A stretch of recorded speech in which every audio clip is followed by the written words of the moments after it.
স্যারের নেতৃত্বে আমরা দিনরাত কুয়া শহরকে কীভাবে ড্রাগস মুক্ত করা যায় সে বিষয়তে আমরা কাজ করছি।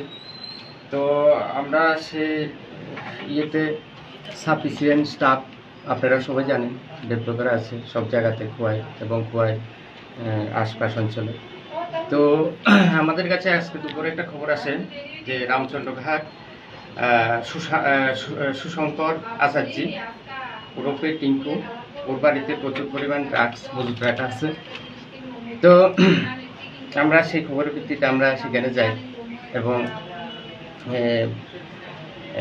আমাদের সাথে ছিল এসডিপিও স্যার, ছিল আমরা ডিসিএম স্যার এবং অন্যান্য স্যার সাক্ষীরা ছিল। সবার উপস্থিতিতে আমরা যে এনডিপিএসের যে প্রসিডিউর সেই প্রসিডিউর নিয়ে আমরা সার্চ করে আমরা